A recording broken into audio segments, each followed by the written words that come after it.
Hello everyone, welcome to Jagran Public School, Noida. Today for the class 8th science, we will start the new chapter, that is your chapter 5, coal and petroleum. In this session, we will start with the coal. The coal is a natural resource which is available deep inside the earth crust. So in this session, we will do how the coal is formed and what are the different uses and different form of coal. So let's start with the natural resources. Natural resources are resources which are available in the nature, like water, like air, sun, water, air which is used to turn the turbines and the windmills. These are all minerals, different type of minerals. This is forest. This is again the atmosphere. Everything which is available in the nature is called natural resources. So these natural resources are available in the nature for the use of human being in the judiciary form, in the proper form. So the first natural resource is, so the natural sources which are obtained from the nature are called the natural resources. Natural resources are like two types: inexhaustible natural resources. These resources or these sources are present in unlimited quantity in nature and are not likely to be exhausted by human activities. Means these natural resources are available in unlimited quantity. It will not get over if we will use it in large quantity. Means sun will be there millions and millions, till the million and millions year a time. Water is available in that, in our nature. Wind will be there. So and what is the use of wind? That is the use of wind is windmill. Windmill is an with the help of windmill we can rotate fans of a wind, and that fans turn the small generators or the turbine, which is helpful for the generation of electricity.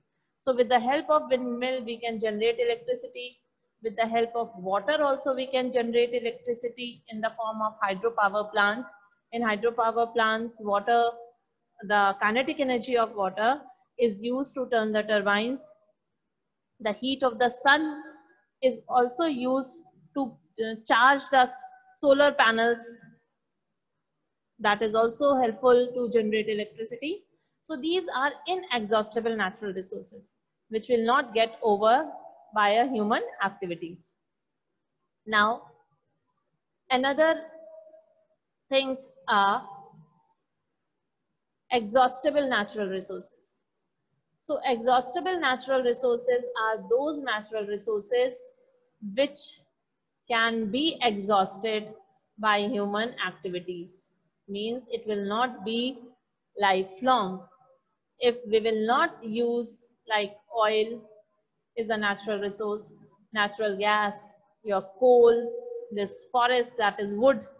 If we will not use these natural resources in the proper form, in judiciary form, it will get exhausted and it will replenish after a millions and millions year, after a millions years, because these all resources like coal, petroleum, natural gas, even the forest takes years to form. So we should be proper in using these resources, because once it will be over, it will not be replenished very easily. So there are two types of resources. One is inexhaustible natural resources, another is exhaustible natural resources, in which forest, coal, petroleum, wildlife, natural gas, etc. These are exhaustible. Now, what are the difference between exhaustible and inexhaustible natural resources? Natural resources which are limited and which get reduced in quantity after use are called exhaustible, means that are finished.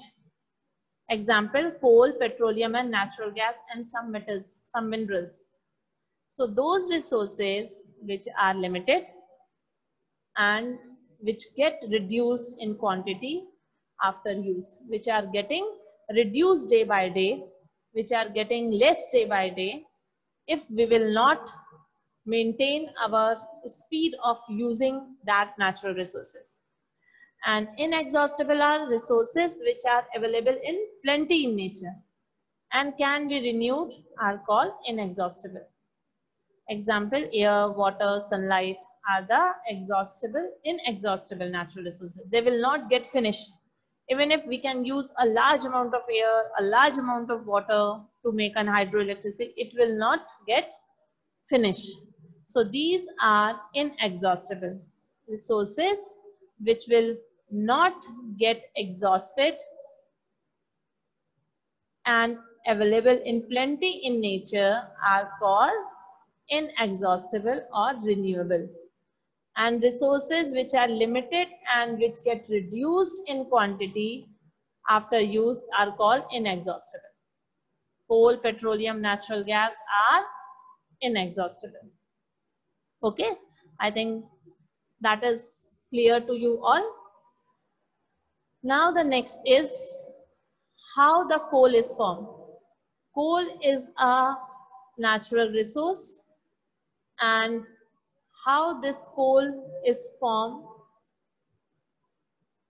is the formation of coal takes a millions of years, which is why it is exhaustible and non-renewable natural resources.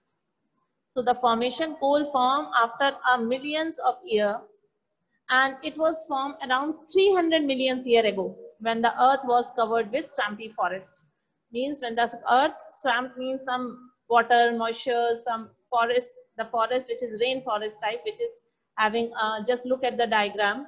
It is a forest with water quantity is there in that forest, that is having a high moistured forest. So over 300 million years ago, when the earth was covered with swampy forest, when plants in these forests, mainly trees, mosses, ferns and reeds died, they fell into the swamp. Thus, they were thick layer of dead vegetation in the swamp formed.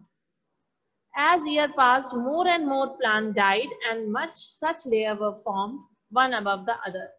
So when one layer of forest, another dead animals and the dead organism get decomposed millions of years ago and form a layer, and they, due to the pressure of the earth atmosphere, they decompose deep inside the surface of the earth and form a first layer called peat. So the first layer which is formed after the decomposition of all the dead organism and vegetation, a peat is formed. Again, due to the heat and temperature, this peat is again compressed and converted into this lignite. Again, deep inside there is so much heat and pressure is there. This lignite again compressed and converted into different type of coal, that is bituminous, and then the last part is anthracite. The last dark black much compressed coal is anthracite. So during the formation of coal, the topmost layer compressed, the layer below, and the heat and pressure cause some physical and chemical changes. The changes which will not be reversed are called chemical, and eventually some carbon rich deposit were formed. So these are the formation of coal, and the first layer is peat, second layer is lignite, and the last layer is coal. This is the diagram of coal, and the last anthracite coal is look like this. This is the thick rocky. This is formed by these forests. So just compare, after these forests get compressed over millions of years ago, they form this coal. So the coal is formed by this process. Now, the next is the formation of coal. If you will get the vertical portion, huge forests grew around 300 million year ago, covering most of the earth. The vegetation dies and form peat. And this peat is again due to the heat and pressure of the earth get compressed and form a lignite. Next layer is lignite. So this is lignite. Further compressed form bituminous and subterraneous coal. That is again in your syllabus is bituminous coal. And when this bituminous coal again compressed, then the last is your anthracite. It is dark black in color and highly compressed. Bituminous is slightly brownish, blackish brownish, but peat is totally brown in color. Just see the color of the peat. This is totally brown in color. And the upper layer is called the forest, the swampy land, the water, the organism, all decompose. So in this form, they get deep inside the earth and we will get coal after the digging of earth till that depth, and that is called the mining. So in this way, the coal is formed when the huge forests get decomposed from a peat. This is the peat, then peat get decomposed from different layer of lignite, then lignite get decomposed from bituminous, then bituminate get compressed from anthracite. So this is the just your vertical diagram how the coal is formed just deep inside the earth. Now, what are the types of coal? So according to your formation of coal that you come to know, there are different form of coal. This is the coal which you get at the last. Peat is the youngest variety of coal. That is the first step after decomposition of all green plant, which is light brown in color. It contains minimum carbon and produce less heat and more smoke on burning because it consists of a lots amount of moisture and water content. Its calorific value is 10 to 15 kilojoule per gram.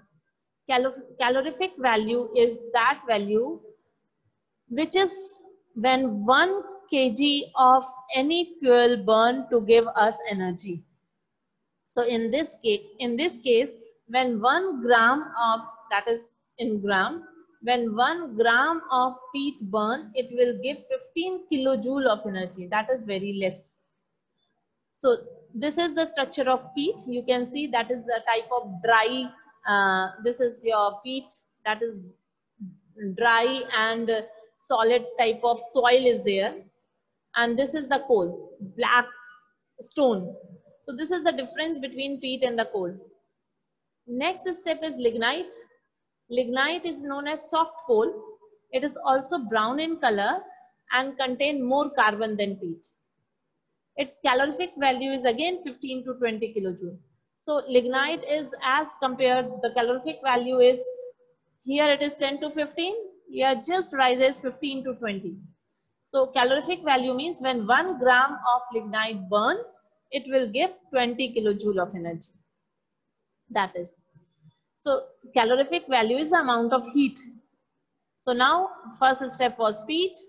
The next was lignite. Peat is the youngest. First youngest means it is a first step of coal, which is light brown and minimum carbon and less heat. Lignite is a soft coal, brown in color again and more carbon than peat. And its calorific value is little but more than the peat. Next is your bituminous and anthracite. So bituminous coal is that coal. It is a common household. We can use in the cooking purpose in the rural area. Most abundant and compact black contain carbon. It is contain more carbon than peat and lignite. Next, its calorific value check 30 to 35. More than, here it was Before it was 15 to 20. Now bituminous coal to 30 to 35 kilojoule per gram. It now color changes to black. More carbon it contains, so it produces more heat. As the quantity of carbon increases, the amount of heat also increases. Next is anthracite. Anthracite is the hardest coal containing maximum carbon. So anthracite is the finest coal which we use in the powerhouses, in the power station to burn. It burns with difficulty due to the presence of very low volatile matter. Volatile matter is that matter which catches fire very easily. So in anthracite, volatile matter is less, so it takes a long difficulty to burn it. Have you seen how to burn the coal? You have to put the paper, then have to put some kerosene, and then you have to put the fire. So volatile matters are those matter which catches fire very easily. So coal is totally dry stone. That's why it's very difficult to burn the coal. Therefore, it is not used for household. In house, we can't burn anthracite. That's why bituminous coal is used in the household coal. In the Angithi, that was called in the rural area. It is mainly used for industrial purpose where we can burn this anthracite. Its calorific value is again 28 to 30 kilojoule. Bituminous calorific value is because we need this for the cooking. So anthracite is used in the industries, in the power station, and bituminous is used in our household coal. So it is, the difference is industrial coal is anthracite, household coal is bituminous. That is the difference between the two coals. Now our next is this, how the coal is formed again. That is the last step. Swamp, that is water and the forest. Swamp form peat, then peat form lignite, heat and pressure that is above from the surface of the earth. Then the last step is coal. With time, you have seen the time is going on and on. This is the millions of years. It takes millions years to form the coal. Next is peat, lignite, bituminous and anthracite. Peat is not a coal. It is partially decayed plant matter in swamps and bogs, low heat and contents. All the partially decayed, only the peat is a decaying matter.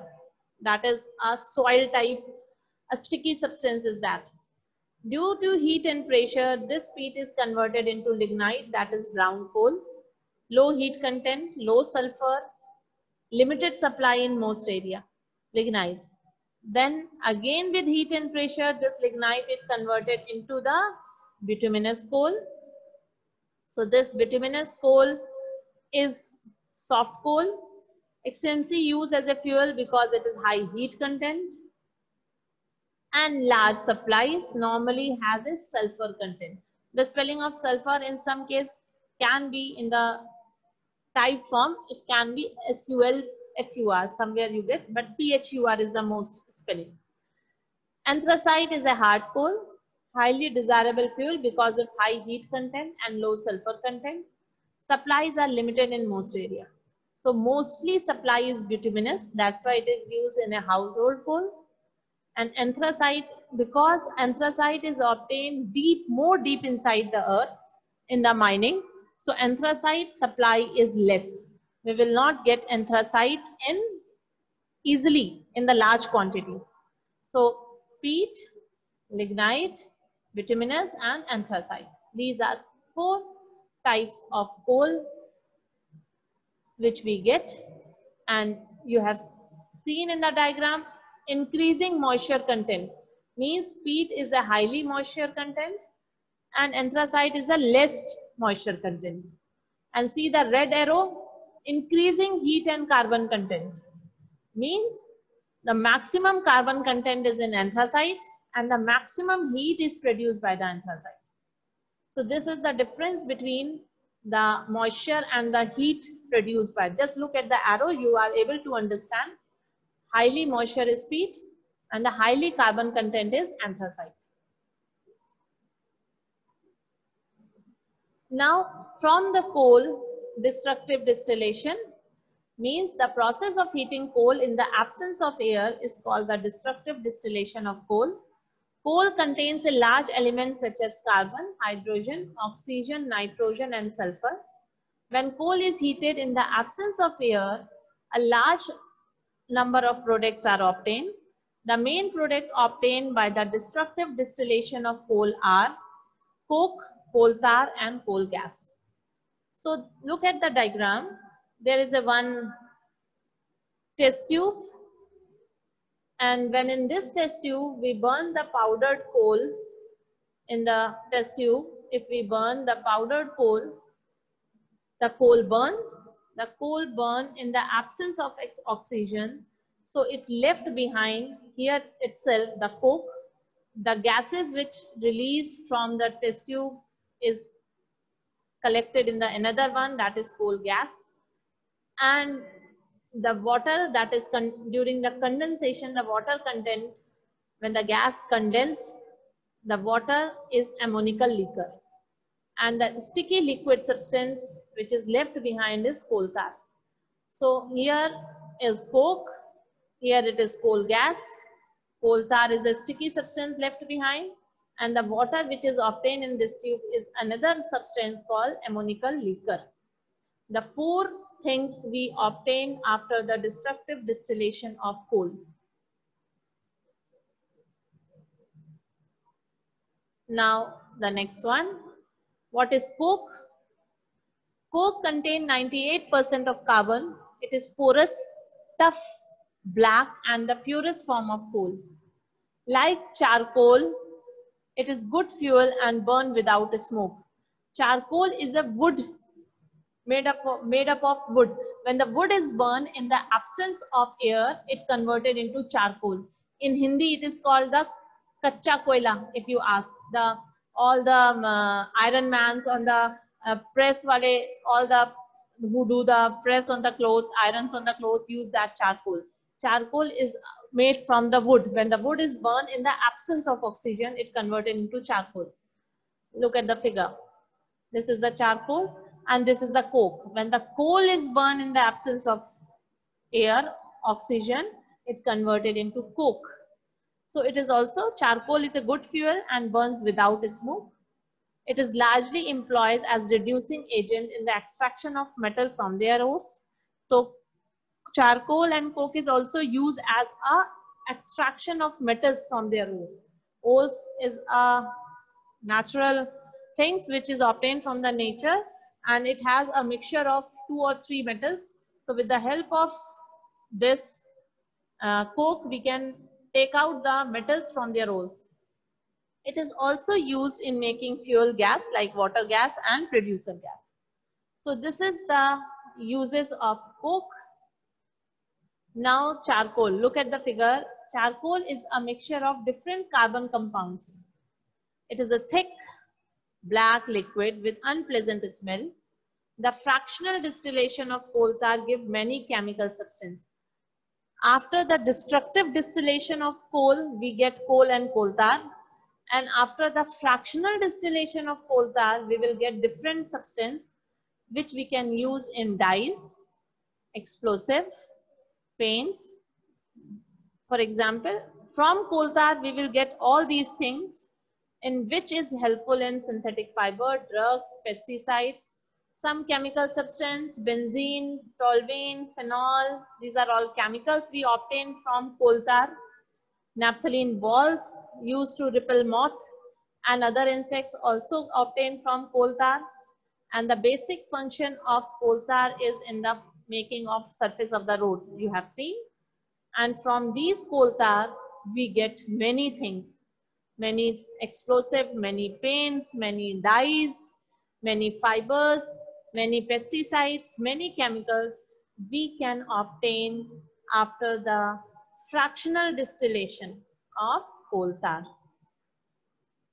Now next is coal gas. Coal gas is a mainly mixture of hydrogen, methane and carbon monoxide. These gases present in coal gas are combustible. Combustible means those substances which can catch fire and produce heat are combustible substance. It is excellent fuel. It has high calorific value. It was used for lighting houses, factories and street in Mumbai until 1950. Till 1950, we were using coal gas as a lighting substance. Means we can obtain light from the coal gases. It is also used for cooling earlier. In cooling, in high refrigerations, in cold storage also we were using coal gases. So coal gas again is a gas which is having a high calorific value and excellent fuel, and it is a mixture of hydrogen, methane and carbon monoxide.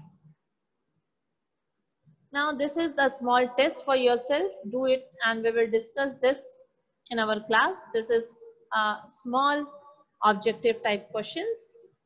You can do it. And thank you everyone.